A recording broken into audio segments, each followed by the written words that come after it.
Bonjour à tous et à toutes. Alors, à la base, effectivement, je ne devais pas être le conférencier pour aujourd'hui. C'était le secrétaire de l'association Bernard qui devait l'animer. Alors, j'ai gardé le discours un petit peu sur l'association, mais il y a certaines pages que j'ai masquées puisque j'en maîtrisais pas forcément le discours. Mais n'hésitez pas, effectivement, lors d'un prochain salon ou congrès, je crois qu'il va à Marguerite dans 2 semaines. Il a eu un empêchement pour aujourd'hui à assister de nouveau à cette conférence. Elle sera certainement un peu plus complète, un peu plus détaillée. Alors,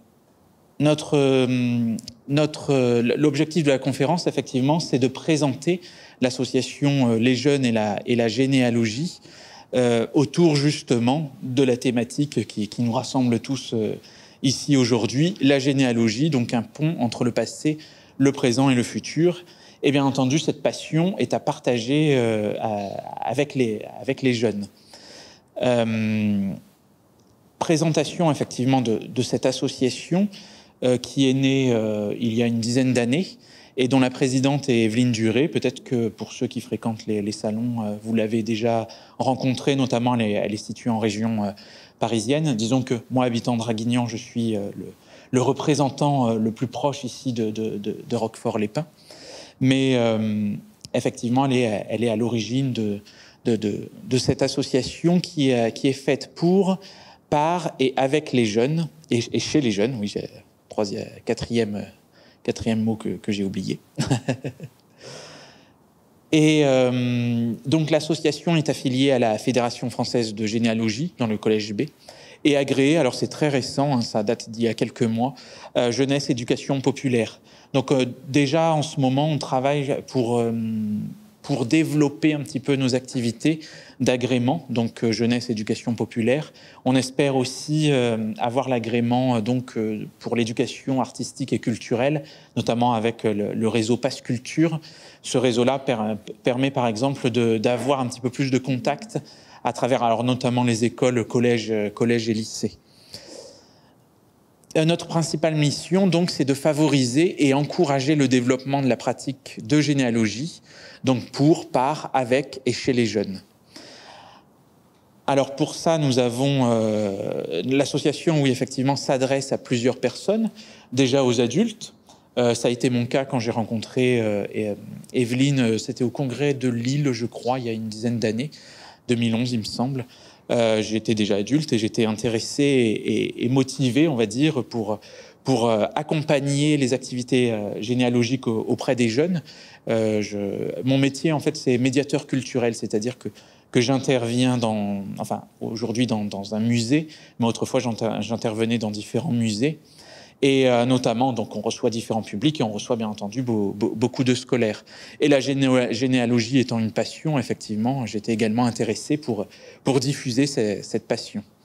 Et puis cette association, bien entendu, s'adresse donc aux adultes intéressés et motivés. Donc on est plusieurs dans cette association, effectivement. Et puis aux jeunes intéressés par les recherches généalogiques où on va leur donner des pistes. Or aujourd'hui, on est une vingtaine de membres répartis entre particuliers, associations, également étudiants, situés donc principalement en Île-de-France, mais aussi dans différentes régions. Notre secrétaire, justement, a fait une petite carte pour présenter un petit peu le réseau des adhérents. Donc, les points jaunes sont les particuliers, on va dire. Enfin, oui, les particuliers, les points noirs sont les associations. Donc effectivement, on voit que cette association est plutôt ici représentée dans le nord de la France, un petit peu en Bretagne, et il y a certaines régions où il y a effectivement un manque de représentants, entre guillemets. Notre objectif serait justement d'essayer de s'implanter dans toute la France pour avoir un petit peu des représentants dans les différentes régions, dans les différents départements, et notamment des personnes motivées pour représenter un petit peu la généalogie auprès des jeunes, que ce soit après dans le milieu scolaire ou autre. On découvrira justement tout à l'heure les différentes manières de faire. La carte, effectivement, demande à être agrandie, entre guillemets, de petits points jaunes et de petits points noirs. Alors, nous avons 3 missions, effectivement, et je vais les détailler dans quelques instants. Donc, c'est répondre aux besoins de racines des jeunes, offrir des ateliers à la demande avec et pour les jeunes, et puis fournir une offre de documentation et formation pour les adultes accompagnants et encadrants.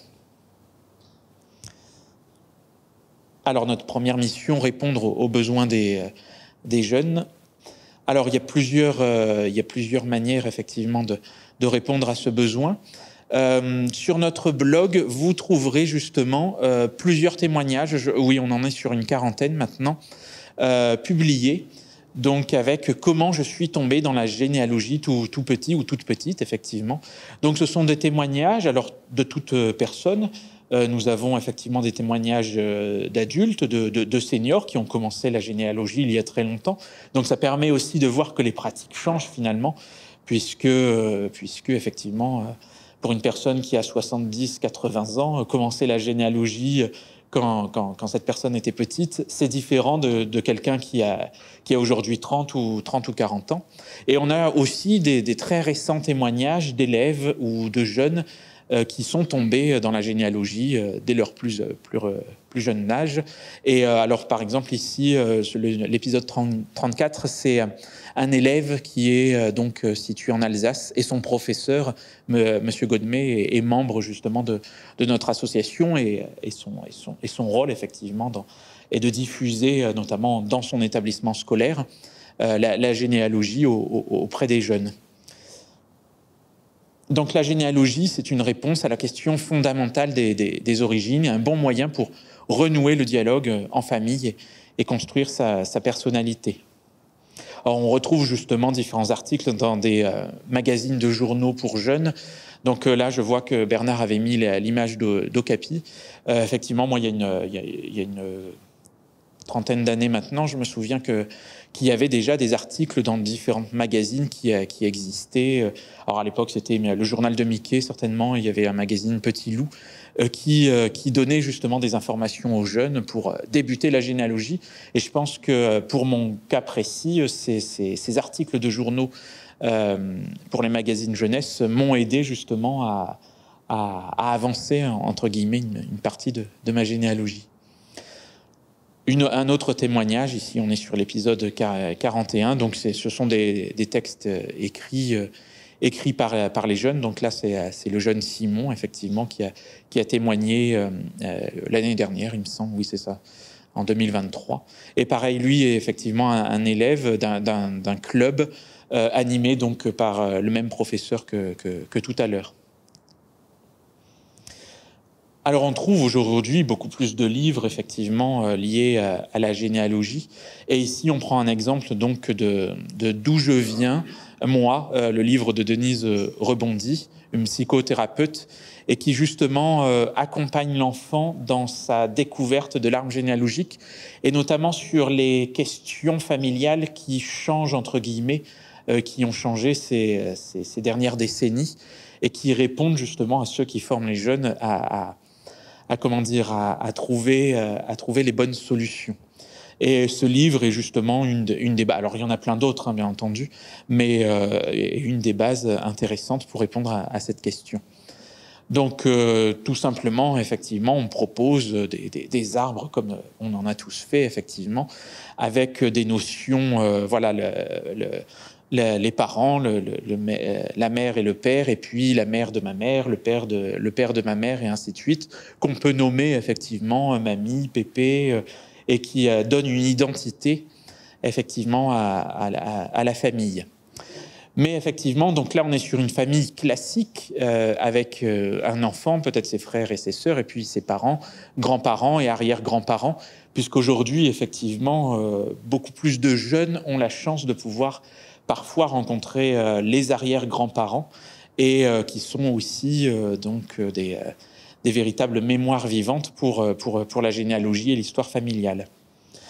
Et puis, effectivement, se pose la question, ça arrive dans les salons auxquels j'ai participé, et certainement à mes autres collègues, donc la question sur les familles composées, les familles, voilà, les adoptions, donc différents points à essayer de résoudre, et notamment lorsqu'on anime un atelier de généalogie auprès des jeunes.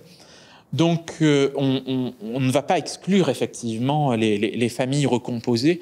Au contraire, vouloir exclure un demi-frère, une demi-sœur parce qu'il n'est pas tout à fait dans la famille de l'arbre, ça va un petit peu décourager l'enfant, puisque lui n'a pas cette idée des conflits qui puissent exister ou pas d'ailleurs, mais des conflits familiaux.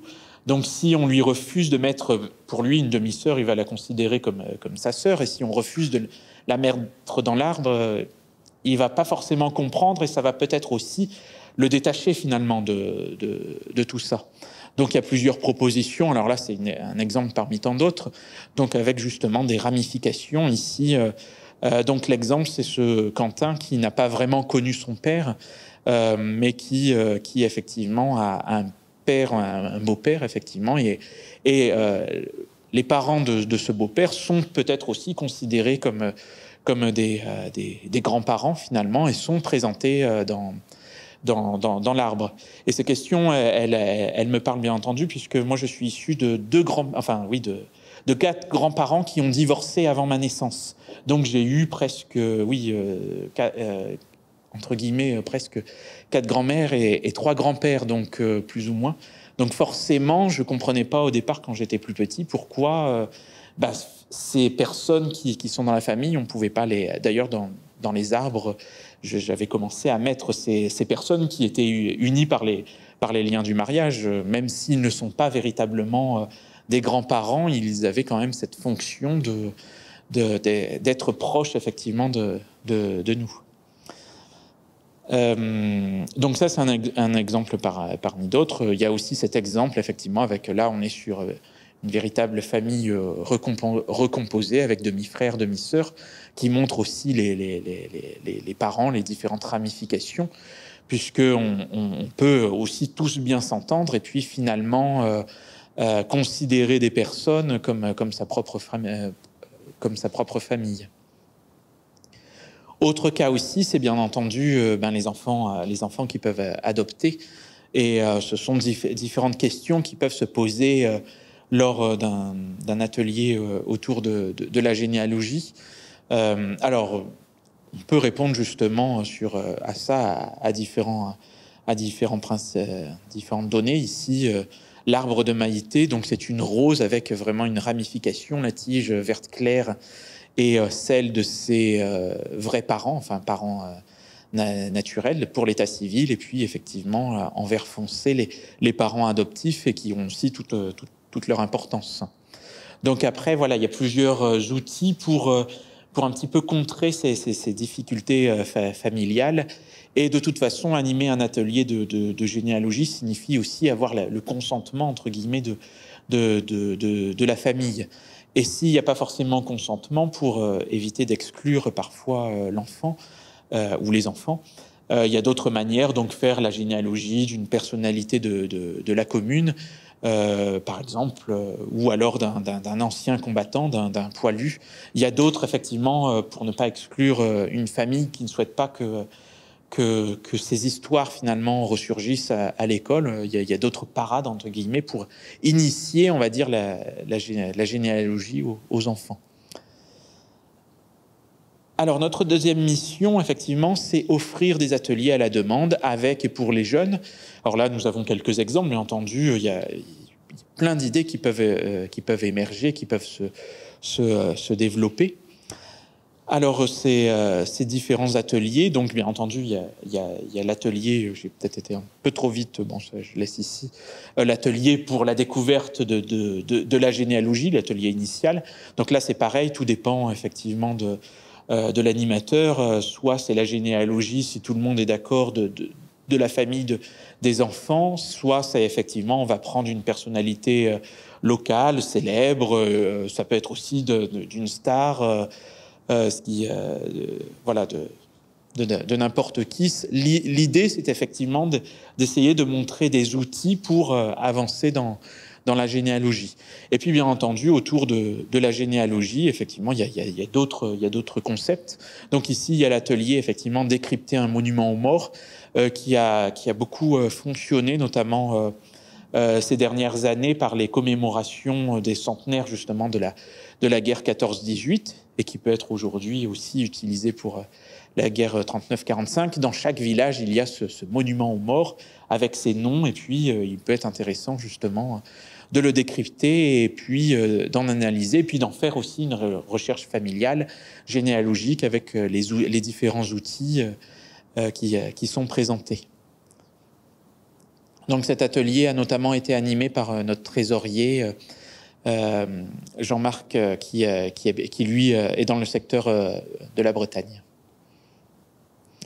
Un autre atelier effectivement pareil qui a eu beaucoup de succès dans beaucoup d'écoles pour le centenaire de la guerre 14-18, c'est l'atelier Parcours de vie d'un poilu. Alors sachez que ces documents sont disponibles sur notre site internet.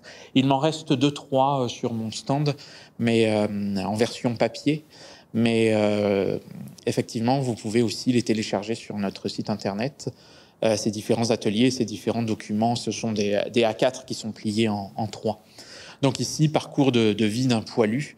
Donc c'est la recherche dans les matricules, les registres matricules, effectivement. Et puis, pareil, on a forcément des clés. Les parents, on peut expliquer comment aller chercher les grands-parents, les frères, les sœurs. Et puis, bien entendu, on évoque aussi le programme d'histoire à travers cet atelier. L'histoire à la fois du village, de la ville. Donc il y a d'autres ateliers. Il y a aussi celui de retracer, ici ce sont quelques exemples, la vie d'un résistant par exemple. Et là ici nous avons donc un exemple. Alors ce sont des ateliers qui ont été animés donc à Aubergenville. Donc là ici quelques exemples. Donc sur justement acte de mariage et la description, les armes qui puissent être réalisées. Donc là, c'était sur un poilu.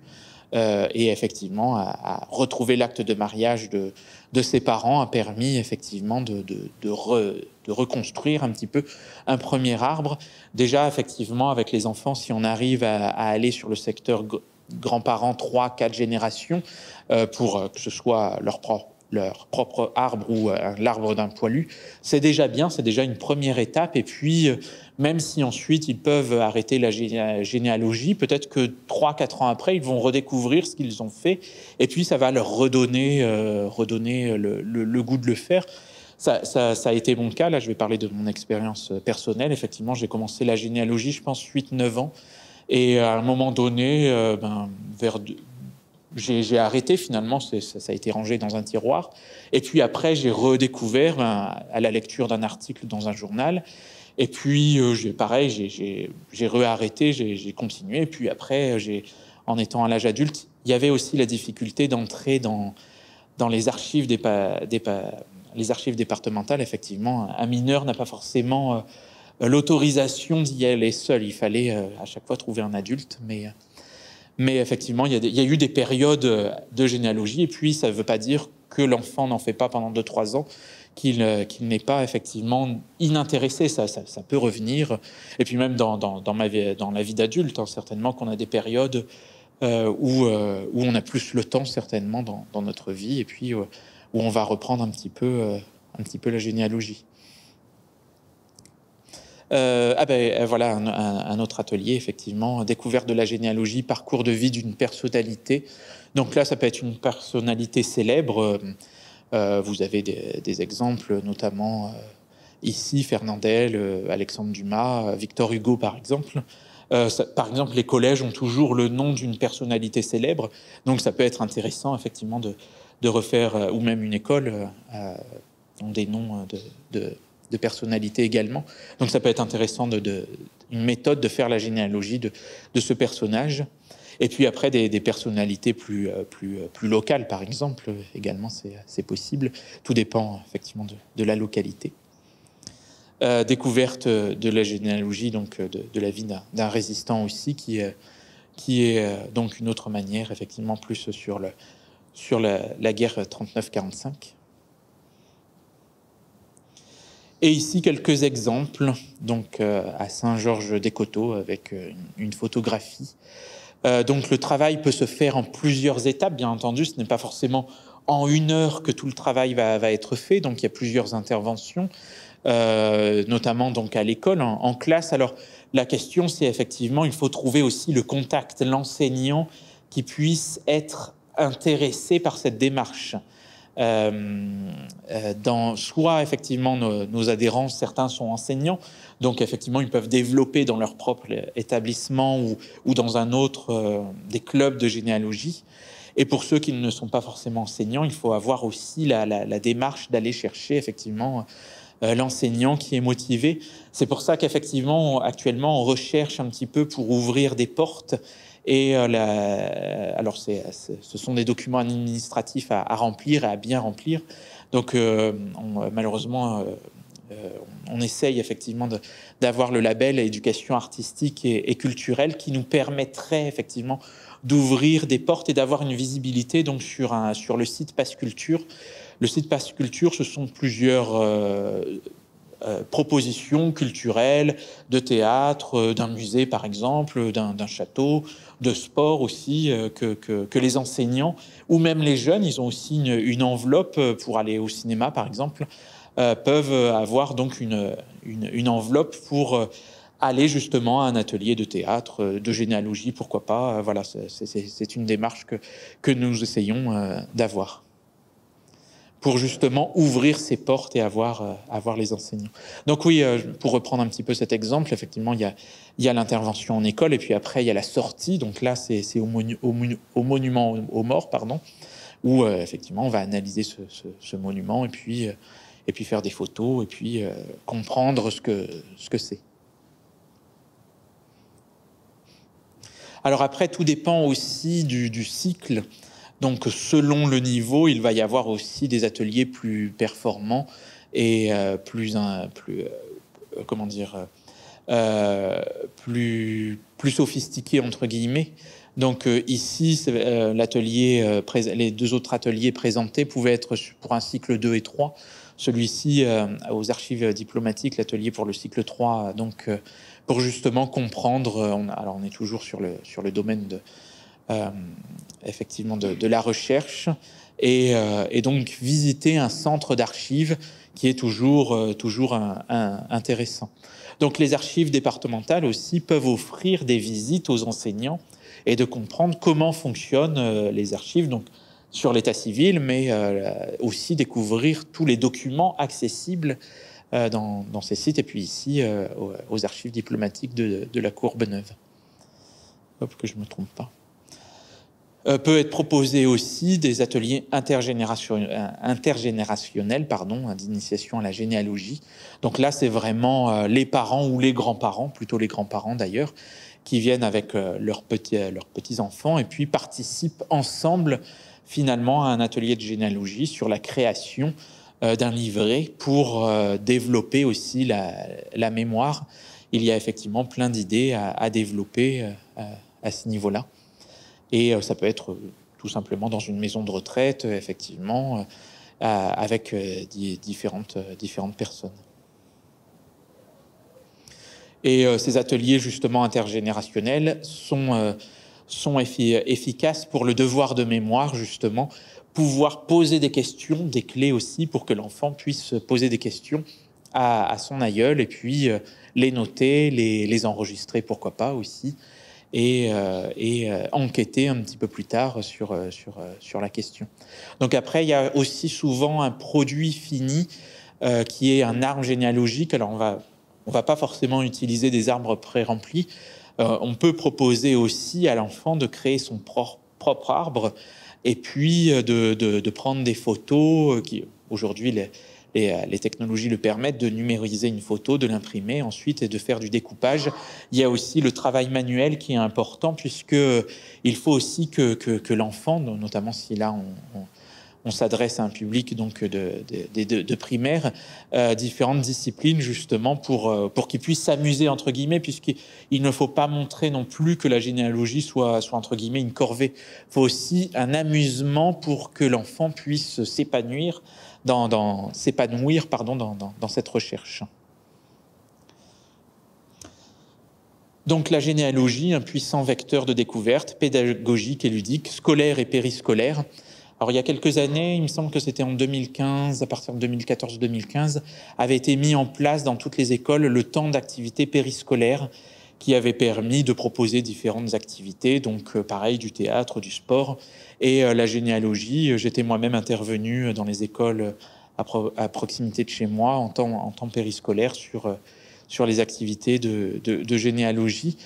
Aujourd'hui, effectivement, ça a été un petit peu finalement manque de budget, en fait, puisque le budget était alloué à la commune.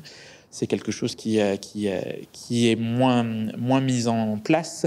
Mais dans des écoles, il y a le temps périscolaire qui finalement correspond après la classe, où certains enfants sont effectivement en temps périscolaire pour aider aux devoirs. Et ces créneaux-là sont aussi porteurs, donc pour tout animateur qui souhaite créer un atelier de généalogie pour entre 17h et 18h, justement, présenter la généalogie tout en s'amusant.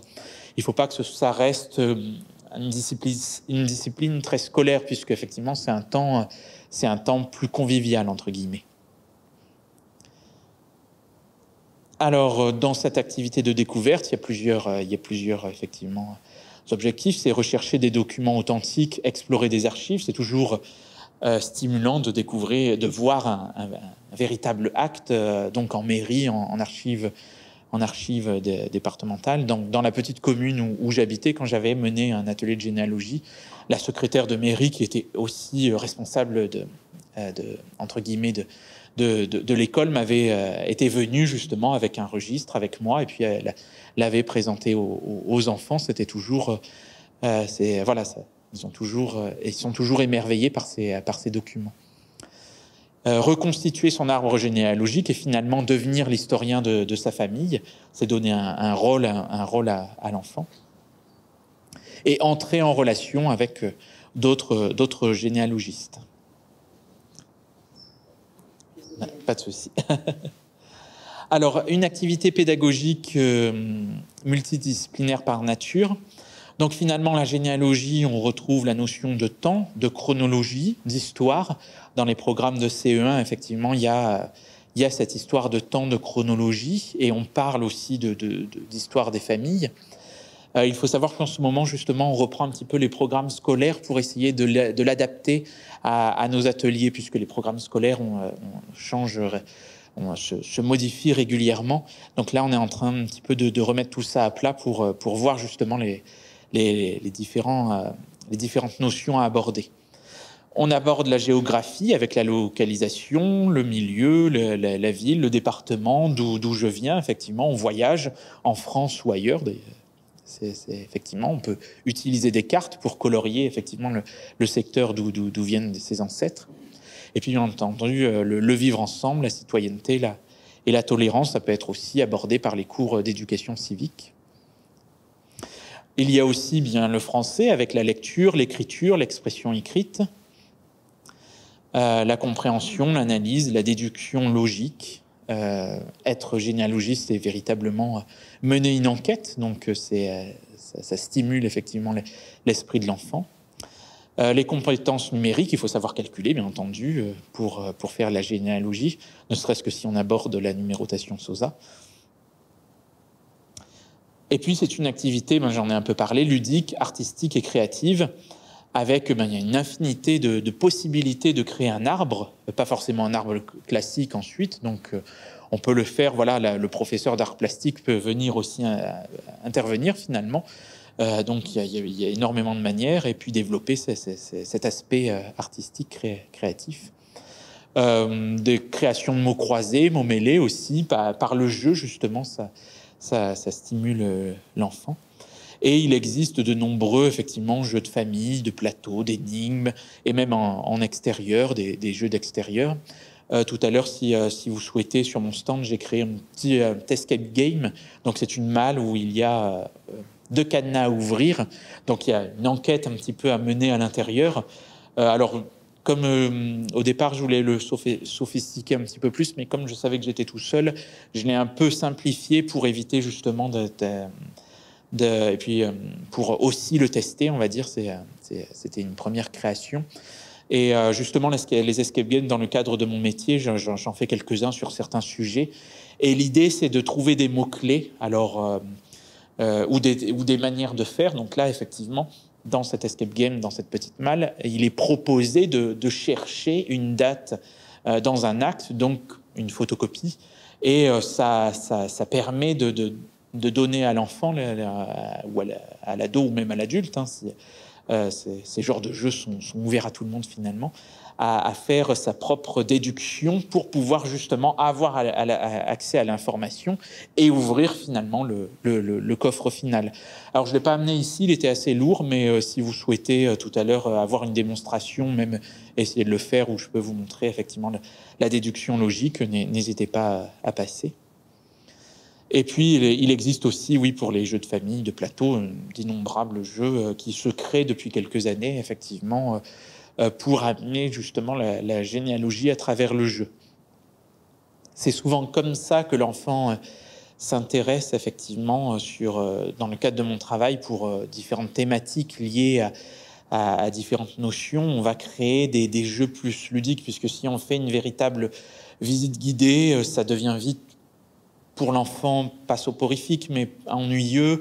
Au bout d'une heure, effectivement, s'il ne comprend pas tout, il va s'ennuyer. Alors que s'il est stimulé par le jeu, il faut placer une carte ici, ou alors on va décrire, il va jouer, effectivement, il va mieux retenir les mots-clés. Alors forcément, il ne retiendra pas tout, bien entendu, ce n'est pas l'objectif, mais en refaisant peut-être le jeu un peu plus tard ou un autre jeu, il va retenir une autre information. Il y a aussi ces techniques d'animation qui sont essentielles. Et donc, voilà, les activités, après, sont adaptables à tout public, donc jeunes, de la maternelle au primaire, en tant que collégien, lycéen, puis collectivement ou individuellement, et puis pour jeunes adultes également, pour les adultes. Alors, je n'ai pas fait attention à l'heure, c'est bon. Oui, ok, ça va. Très bien, donc normalement, ça va. Donc, notre troisième mission et de fournir une offre de documentation et des formations pour les adultes, accompagnants et encadrants. Donc j'ai posé ici quelques documents, nous en avons d'autres justement qu'on va pouvoir voir dans ce PowerPoint. Donc nous avons effectivement, nous participons au Challenge AZ depuis 4 ans, il me semble. Donc ce sont les membres de l'association qui... Donc le Challenge AZ, ça se déroule en novembre, pour ceux qui ne connaissent pas. Et effectivement, c'est initié en 2013 par Sophie Boudarel, généalogiste. Et donc l'idée est d'écrire donc sur chaque lettre de l'alphabet, ils sont publiés tous les jours sauf le dimanche, des notions justement liées à la généalogie. Donc, et depuis 2 ans, c'est notre jeune héroïne qui s'appelle Camille, qui pose des questions finalement à ses grands-parents, à papy ou à mamie, et qui répondent. Donc c'est vrai qu'on se réunit autour justement de la rédaction d'articles, propositions, voilà, les propositions, on en fait des synthèses, et chacun écrit 1, 2, 3 articles selon son temps disponible.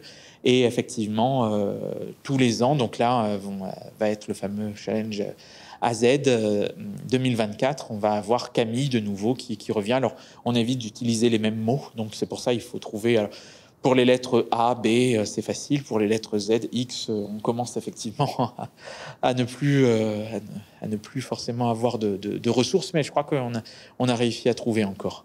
Mais donc l'idée, c'est d'avoir effectivement un dialogue. Donc n'hésitez pas, si vous avez des petits-enfants, effectivement, c'est justement un discours qui est fait pour les jeunes et un discours entre parents ou grands-parents et enfants. Donc, pour 2024, ça commence le 1er novembre, tout simplement. Mais vous pouvez voir sur notre blog, effectivement, sur notre blog, les précédents articles que nous avons faits. Alors, je crois que la première année, c'était classique, mais Camille est arrivée en 2022, il me semble, et 2023, oui, ça doit être ça. Sur notre site internet, nous avons aussi plusieurs tutos pour des activités généalogiques éducatives, ludiques et créatives. Donc, par exemple, la première, c'est avec créer un arbre généalogique, donc un véritable travail d'art plastique et puis de technologie, effectivement, de créer créer un arbre de manière voilà, ludique. Les fiches que présentées tout à l'heure sont disponibles sur notre site internet. Vous pouvez les télécharger. Et plusieurs ateliers également sont précisés. Ce sont ces ateliers notamment qui ont été produits lors du colloque, c'est journée d'études qui avait eu lieu en 2015. Alors c'était justement au moment où beaucoup d'animateurs, de professeurs cherchaient à animer ces ateliers lors des temps d'activité périscolaire. Il y avait aussi beaucoup de demandes de la part des communes. Et donc à Paris, s'était réuni un colloque en mars, oui c'est ça, mars 2015, avec Evelyne Duré, qui est donc notre présidente. Et il y avait plusieurs idées qui étaient apparues. Et effectivement, les synthèses paraissent dans ces documents PDF, les différents ateliers pour la création justement de différentes manières de faire la généalogie avec les jeunes. Notre blog aussi est riche justement en informations. Donc on a vu comment je suis tombé dans la généalogie étant petit, avec une quarantaine d'articles. Mais il y a aussi donc quelques exemples, comment recomposer une famille, fabriquer les portraits de sa famille. Il y a plusieurs témoignages, idées de lecture, effectivement, quelques manières de faire et des outils pour développer la généalogie auprès des jeunes. Donc alors sur notre flyer, j'en ai quelques-uns ici, mais également sur mon stand, vous avez cette adresse si vous souhaitez, puisque c'est http jeune et généalogie blogspot.com. Mais voilà, vous la retrouvez sur notre flyer. Evelyne Duré propose aussi une conférence. Alors elle avait proposé, en novembre 2022. Je ne sais pas si elle en avait fait une aussi à Paris l'année dernière, je me souviens plus. Comment intéresser à la généalogie nos enfants, petits-enfants ou arrière-petits-enfants. C'est justement une de ces conférences qu'elle avait faites il y a une dizaine d'années, auxquelles j'avais assisté, qui m'avait donné justement les clés pour animer des ateliers de généalogie à l'école et avec des enfants. Alors, quelques exemples de production. Donc ici, nous avons l'album de famille d'une classe de seconde. Nous avons l'exemple en papier. Donc, chaque élève avait rapporté un objet qui avait appartenu à un membre de sa famille ou pas forcément. Et puis, on avait raconté l'histoire. Et donc, c'est avec différents, le F de fer à cheval. Et il y avait un travail de français, d'histoire qui avait été mis en place avec un travail de rédaction. Et vous pourrez le consulter si vous souhaitez le voir. Je l'ai apporté ici. Et puis, il est également sur le stand. Donc, un travail intéressant, une production, en fait, si on anime un atelier de généalogie à l'année, l'idée, c'est aussi de faire une production pour un produit final. Par exemple, si on anime un atelier théâtre, le produit final, c'est un spectacle. Effectivement, ici, c'est une idée, un arbre généalogique, pourquoi pas, mais un album de familles, sans forcément citer les personnes, justement. Ça évite d'avoir les autorisations des familles de chacun, mais on parle ici d'objets et qui donnent des indications sur les objets anciens qui étaient possédés par les ancêtres. Différents livrets aussi. Donc, j'ai ici le livret également d'Imami, qui reproduit donc des dialogues intergénérationnels entre les petits-enfants et arrière-petits-enfants et puis les grands-parents, arrière-grands-parents sur comment l'école avant. Alors j'en ai pas là, mais effectivement reproduit sur des sets de tables sous main. Quelques pages, c'est un document, il est là, vous pourrez le regarder, qui fait 20 pages. Et puis l'idée aussi, c'est d'avoir des sets effectivement pour la diffusion de ces différentes techniques. Et puis des ouvrages, effectivement. Donc, guider les jeunes sur la piste de leurs ancêtres. C'est effectivement, alors là, c'est la deuxième édition présentée, mais ça a été effectivement ma Bible lorsque j'avais acheté cet ouvrage en 2011 et qui donne des pistes. Et puis, entre-temps, plusieurs ouvrages sont apparus. Pareil, j'en ai apporté ici. 1001 manières de faire la généalogie et faire de la généalogie avec les jeunes. Et vous pourrez les consulter. Donc, le rouge est plutôt dédié à un milieu scolaire primaire, tandis que le bleu est plutôt pour un public, on va dire, collège-lycée.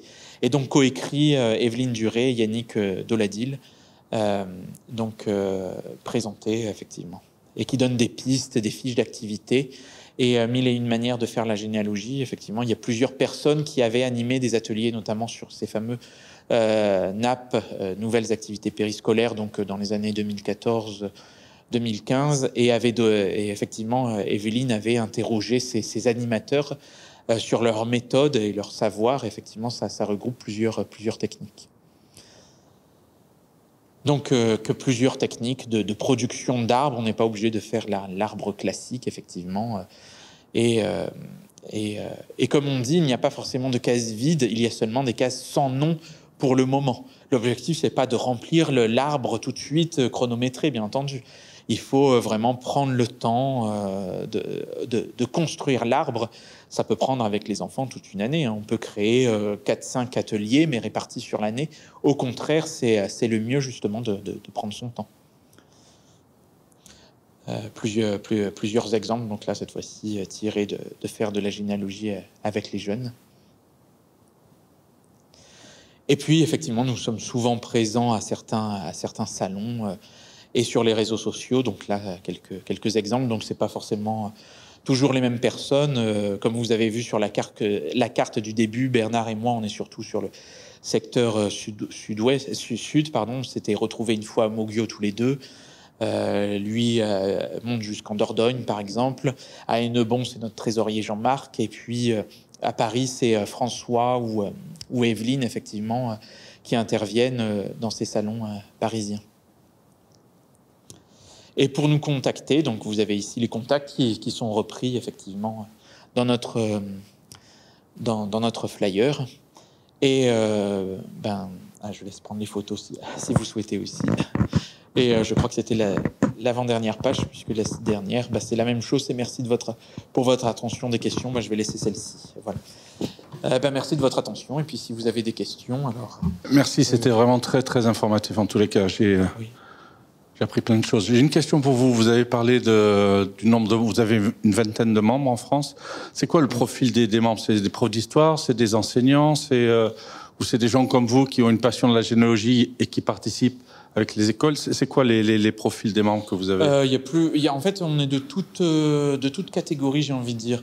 Moi, je suis plutôt, on va dire, je suis dans la catégorie animateur auprès des jeunes. On a des profs. On a Eliane qui est avec nous, qui est également membre, et qui a fondé l'association d'ailleurs. Bonjour. Bonjour, je m'appelle Elena, je suis ici avec mon fils Federico qui a 14 ans, qui aime beaucoup la généalogie. Il est remonté jusqu'à 1400 sur ses ancêtres, donc nous sommes italiens, et il a fait ça avec des archives, en consultant les archives des différentes régions en Italie. Et sa question c'était, est-ce qu'en France, il y a la possibilité de consulter les archives aussi?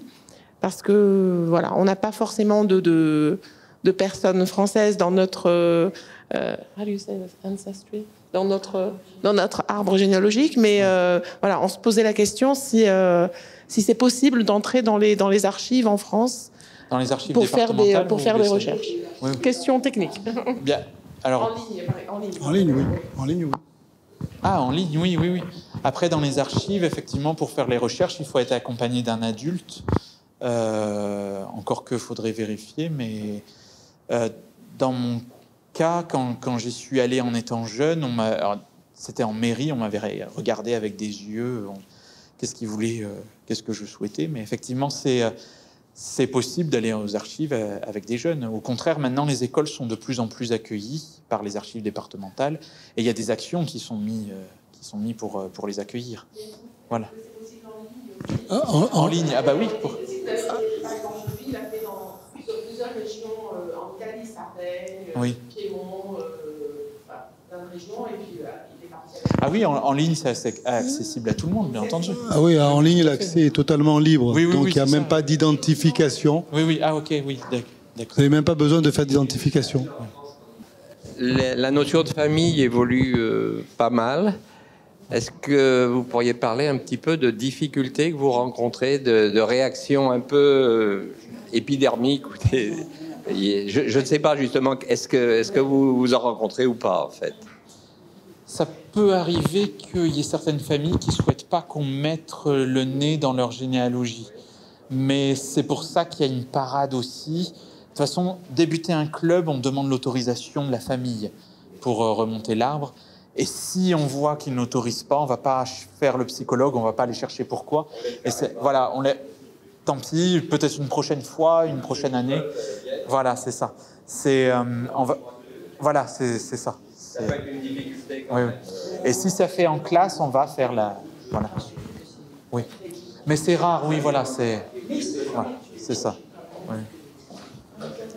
Hop. Bien. Merci beaucoup. Merci beaucoup.